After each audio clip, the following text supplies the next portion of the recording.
Hello, this is Sandy. Welcome to my art channel. I hope you're doing good and you're having a great week so far. In this video, I am wanting to practice my intuitive painting, and I thought I'd film how that goes just in case it's helpful for anyone else. So I don't have much of a plan.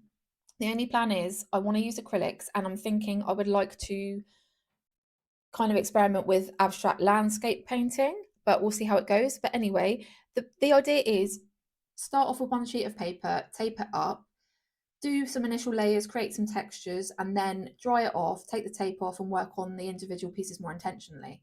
So I'm using some mixed media paper by Art Studio. It's 300 GSM, and it's very smooth paper. It's almost like cardstock, but I really enjoy using it.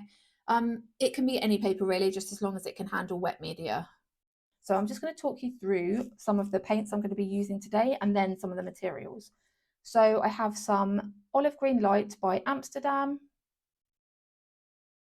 some phthalo, is it phthalo green by Winsor & Newton, some olive green by Winsor & Newton, Payne's grey, that's Pebeo Studio Acrylics, powder blue, Winsor & Newton as well, yellow ochre, also Winsor & Newton,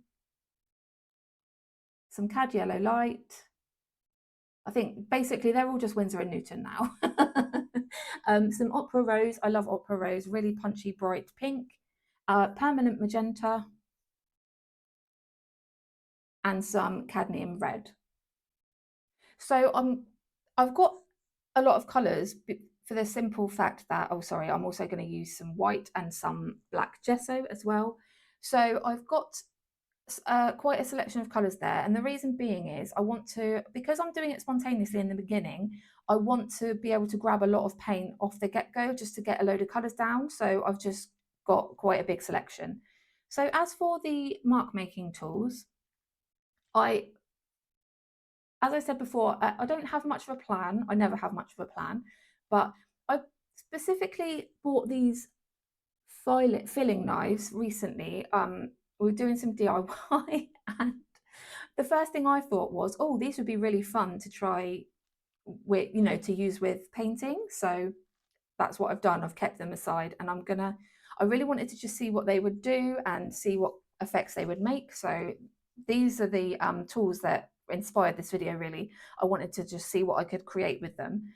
So there's a selection of sizes there. You could get these in any DIY shop, or you could even use like a catalyst wedge or credit card. I think they'll probably have the same effect, but I just liked that these were really kind of robust and had a bit of, they just look like they're going to create some interesting effects. So looking forward to using those.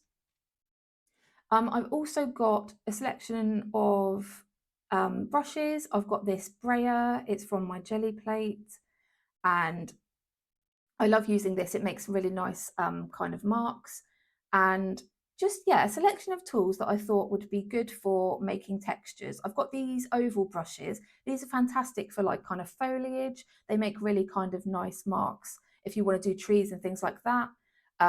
So I just grabbed a couple of those in different sizes. This one was a bit more expensive. I think it's kind of like a specific brush for like painting wood or something like that, but it's really fantastic for foliage.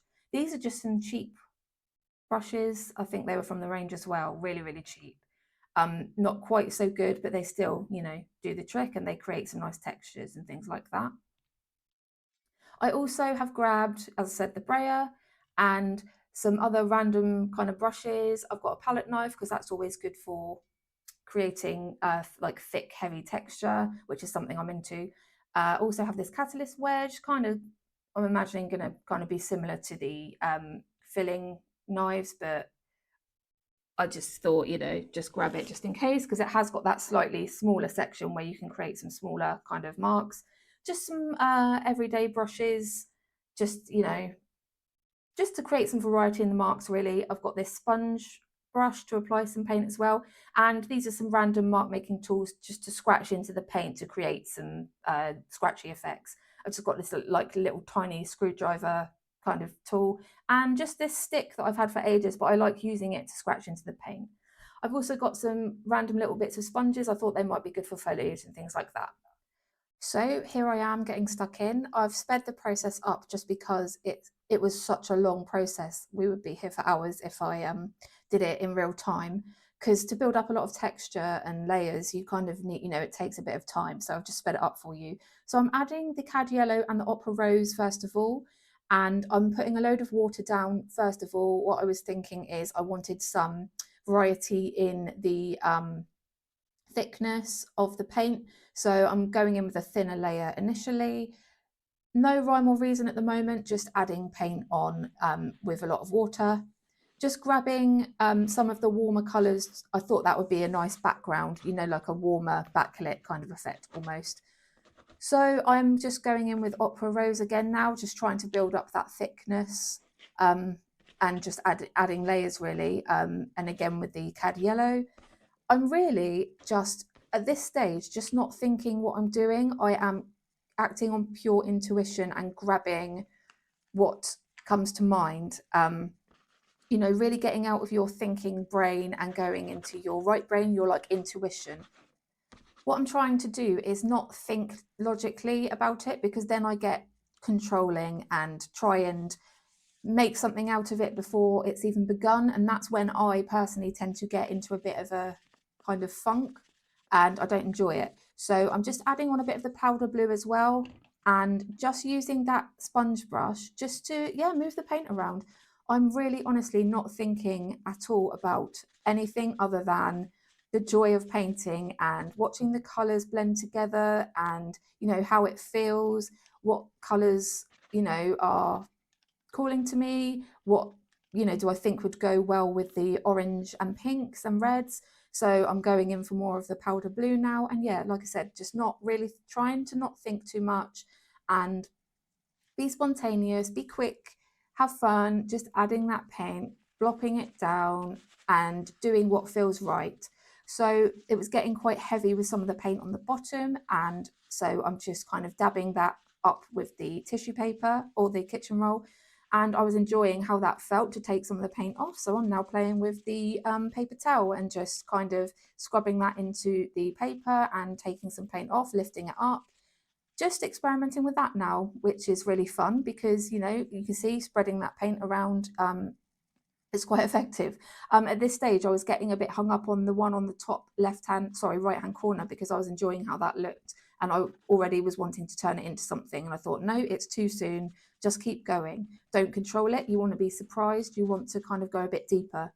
So I'm now adding in some black gesso mixed with a tiny bit of white, and just trying to create some difference in value now, because what you want to do is, even though it's spontaneous, you still want to kind of think a little bit about adding lots of different values, so not just all kind of lights or all just medium tones or mid tones.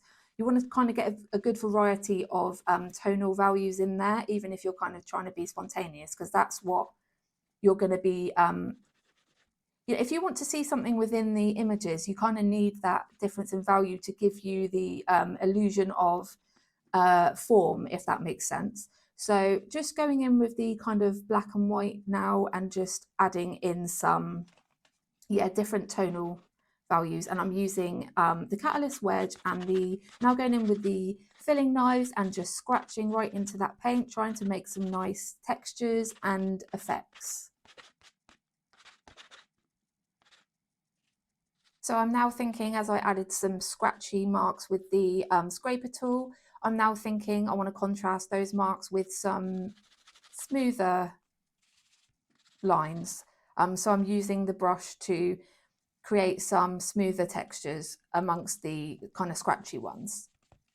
Just kind of trying to create some different darker tones and lighter tones, just using some more neutral colours. So blacks, whites and kind of greys, just so that there'll be that variation within the piece. So I'm now grabbing the stick and I've had enough of the smoothness, I want some more rough. I'm scratching into it, just having a really kind of frantic, grab what you can, what can you do next kind of vibe, and just scratching into it with the stick. I've now gone for some of the olive green light and just trying to brighten that up a little bit again, and just using another one of the filling knives and just going in and plopping that anywhere I feel like, really, as we're still being free and spontaneous at this stage. And the filing knife is the tool that I'm enjoying the most, and just the feeling of it, how it applies the paint. So yeah, just doing more of what feels good at this stage.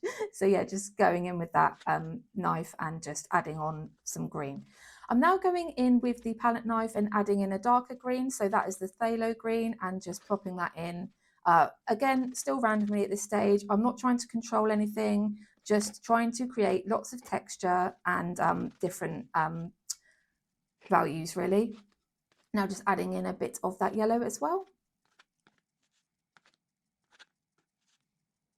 I'm now just using some of the colours on my palette to mix a slightly lighter value of the green and just plopping that on. It's yeah, it's looking very messy, but that's fine. You know, it can be quite scary at this stage because you think, oh my gosh, this is an absolute mess. How is this ever gonna look like anything good? But that's the, you know, that's where you have to just keep going and just trust the process. For me, I'm really kind of interested in creating depth and texture, so I know that I can paint over this and make it, you know, work in some way, shape or form, so I'm not worried. Now just going in with a sponge and just to create some different textures, and I'm not putting too much more paint on at this stage. I'm just kind of trying to create texture within what's already there and just scratch into this. I really enjoy scratchy marks and just stuff that's really heavily textured. This might look completely different for you. You might want to use just brushes and make it kind of like smooth and more kind of or less textured, and that's absolutely fine. It's just going with what feels good for you and what you're after, really. So again, no rhyme or reason. I am just playing. It's pure play, pure experimentation, pure intuition, and just going with making as many layers as possible and creating as many different kind of values as I can.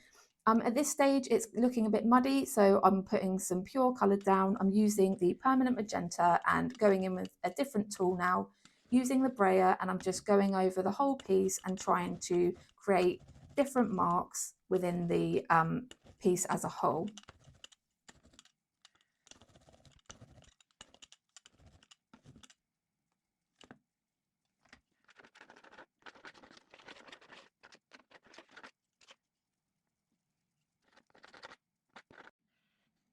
So I continued creating layers with the phthalo green, and I added some powder blue, and now I'm just going in with the softer brush and I'm going to put in some more lighter values just to kind of lighten it up a bit as it was getting quite dark. So just constantly looking, thinking, is it too dark? What does it need? Does it need to be light and dark? Does it need more kind of brighter colours or more saturated colours? And I felt that I just needed to put some brighter colours in there. So again, I'm just using the scraper tool as that's what I'm enjoying, and just adding some lighter values in there, really. And I just mixed the colours that were already on my palette and added a bit more yellow in and created some kind of like light oranges because I didn't have much in there. And just, yeah, I've been drying the layers within, you know, I'll put a couple of layers down, and when it gets too heavy, I just dry it off a bit so you're not creating mud. So yeah, be mindful, just kind of dry off your layers with a hairdryer or a heat tool in between layers if you can as well. So not taking my own advice, I'm now at the stage where I'm peeling the tape and I forgot to use the heat tool. At this stage, I would usually use a heat tool on the masking tape so that you can peel it off more easily. If you heat it up, then the glue kind of softens and you can peel it off. But I completely forgot. I was too eager to see what, you know, we got. So, but never mind, it's not a problem. So yeah, as you can see, some of the tapes peeled off some of the paint, but you know, this is experimental. I'm going to be working on them individually. I can paint over those bits as I continue to work on them, or I can just cut them down slightly smaller. It's really not a problem. But yeah, so the idea of this process for me is, you know, why not just intentionally paint all over the one piece of paper is because for me, I still get too thinky, and I try and, I see something quite early on, and, I'm too eager to get the piece finished. And, I like to build up layers and work intuitively and use my imagination, and I like to create lots of textures and layers and depth. So for me, this is a way of not getting too thinky because I can't predict what it's going to look like. And then it surprises me and I think, oh, I can see this now.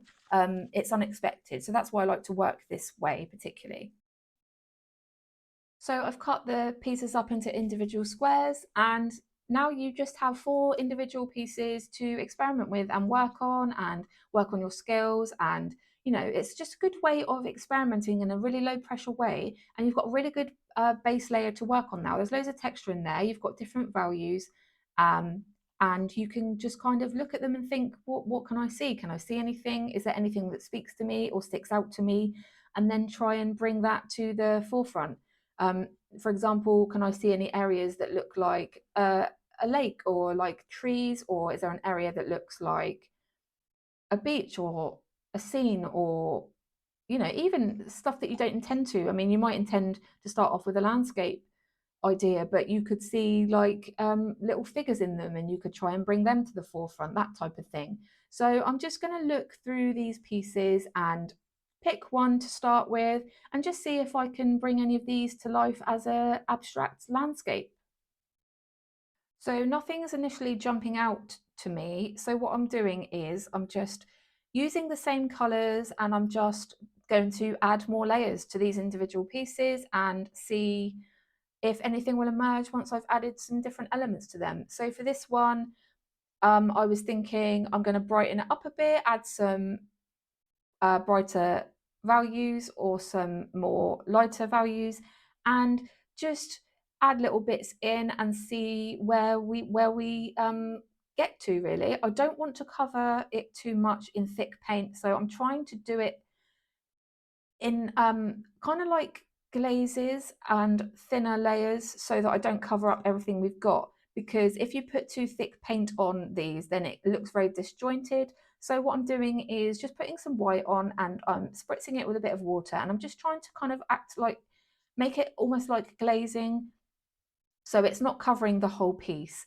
And just doing that has kind of given me a bit of a direction, as it looks like there's a little tree in the bottom, kind of in the midsection in the right. There looks like a little kind of mass of purple, and to me it looks like a little tree. So I'm thinking, right, how can I bring that out in this piece? So I'm just going in with some of the greens and yellows, and I'm going to bring that foreground. I'm going to make that foreground look like grass somehow, I was thinking, and just add some more green, some yellow, and experiment with that and see if I can make this a little landscape with like a tree.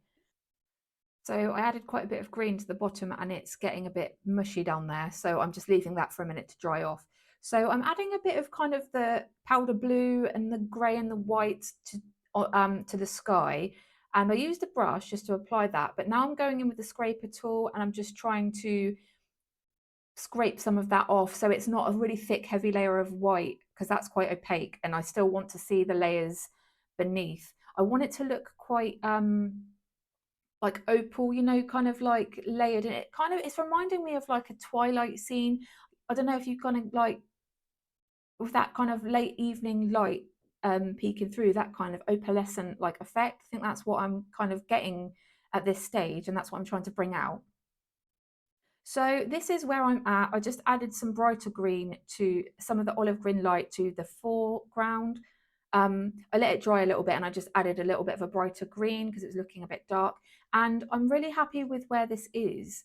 It's really kind of it really looks to me like a little tree in the midsection. So that's really good. Just to find that like little bit of direction is great. So I've just added some of the phthalo green and a bit more of the olive green, and I applied it with the filing knife, and now I'm just wiping some of that away with a bit of watered down, sorry, not watered down, but a bit of tissue with some water on it. And again, this is kind of like a glazing effect. So it's thinning the paint down, so you're not covering up everything on the bottom layers. It's, you know, making it a bit more transparent so you can still see those previous layers and you're not covering it all up. I'm now just going in with the screwdriver tool and I'm just kind of scratching into it.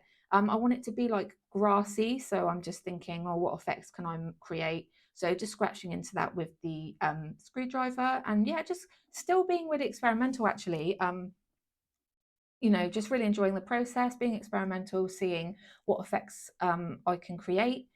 And just kind of at this stage, I'm thinking I'm really kind of mindful that I don't want to add too much more paint to it, because you can overwork, you know, when you get to this stage, you can kind of overwork it a bit and add too much thick paint that, you know, takes all of that hard work of the previous layers away. I've done that so many times. I think I'm slowly starting to learn. So what I'm trying to do now is I'm really trying to anchor in the horizontal line. So just trying to straighten that out with the filing knife and just create a bit more texture within the foreground really. And as you can see, it's now given us a bit of a horizon with a bit of a, it looks like a bit of land in the distance, which is good. So that creates a little bit of depth as well. It could almost be like the shape of hills in the distance. I might darken that slightly because the focal point at this stage is obviously going to be that little tree in the midsection on the right. I've also just used the filing knife as a straight line to add in some like grass effects. So I put in the olive green light, pressed that into the paint and dotted that onto the foreground to give the effect of grass, which I'm quite happy with. I think it looks quite effective. And yeah, just trying to again anchor in that horizontal line. So now we've established our horizontal line, I'm just going in with some like a mixture of all the greens on the palette and with a little bit of gesso. So it's like a greeny grey. And I'm going to block out that some of that colour so it looks more apparent that that's kind of a background, or like it's, you know, there's like a some foliage or hills in the distance.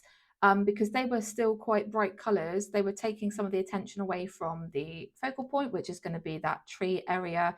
But I've still tried to keep some of those pinks and some of the original colours within that. I've just dulled it down slightly just to, you know, bring our attention back to the focal point. Um, with the focal point with the tree, I also added like a blob of yellow just by that tree there, just to kind of um, complement the kind of violety pink color of the tree, as yellow is the complement of purple.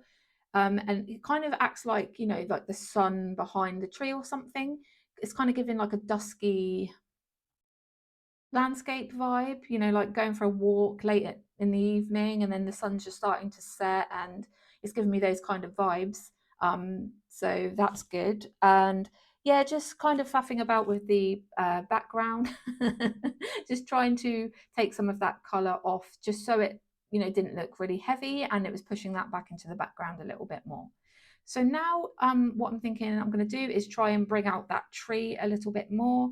And I'm just going to grab one of my oval brushes and I'm just going to try and make that tree a little bit more apparent, because it's very abstract at the moment. It's going to be very abstract anyway, which is what I was going for. But I'm just going to try and bring that tree out a little bit. So I've got the oval brush here and I'm just going in with some of the permanent magenta and some of the opera rose, and I'm just going to add a couple of layers using this oval brush, and I'm just very lightly dabbing some of that color on, just trying to bring out some of that foliage a little bit. And I don't want this to be too bright, because I want it to kind of be dusky. I'm just going to add on a couple of layers and I'm going to darken this a little bit because it's a little bit too bright for me personally. If you want it really bright, then you could do it as bright as you want. For me personally, though, I just wanted something kind of a bit dark and moody. So I just added a little bit of black gesso to tone it down a little bit, but you could brighten it up as much as you want if that's what you want to go for. So I've let that dry off now, and I'm just, as a last little detail, I'm just trying to bring the tree trunk to life a bit more. Not putting too, you know, I'm not getting too perfectionist about it at all. I just want a basic mark to kind of signify that it is a tree, just to make it a bit more apparent. and just to anchor that in a little bit. So I've just mixed up some red, yellow, and a bit of the Payne's grey and a tiny bit of the black gesso, and I've just made this brownish colour. I also put a bit of white in there to brighten up a little bit, and I'm just, yeah, just using a little detail brush just to plot in a little bit of a tree, you know, the structure of the tree. It is all dry. This is where I'm going to leave it because it's got some energy to it and I don't want to keep overworking it and messing it up. The sky area, I added some more just transparent kind of layers with some of the powder blue and just some of the kind of white, and just try to you know, make that a little bit more opaque and stand out, but not too much because I still wanted some of the layers behind it to show through. I wanted it to kind of be a bit dreamy, almost like you're remembering like an evening walk that had a really nice sunset, or is about to be a really nice sunset, that kind of dusky, moody kind of vibe. And I just thought that encapsulated that feeling. So this is where I'm going to leave it. Really fun technique and just a nice way of practicing intuitive painting and using your imagination. It's a really unique way of painting, and that it kind of brings your unique visions to life. You know, people see different things, and when starting off with something random and then bringing what you see to life, you know, no one's going to be recreating that. No one's going to do the same thing. So it's a really good way of just training your eye, training your intuition, sorry, and imagination. Um, Also, you've got 3 other paintings to work with. You know, some of them might not turn out. You know, some of them might take a bit more time, but you know, it's just a really fun way of practicing intuitive painting. And for me, I only had time to work on one today, as this video, I already had to cut it down. It was like an hour and a half. I already had to cut it down loads. Um, but anyway, I hope some of this was helpful. Thanks very much for watching, and hope to catch you on the next video. Thanks again. Bye.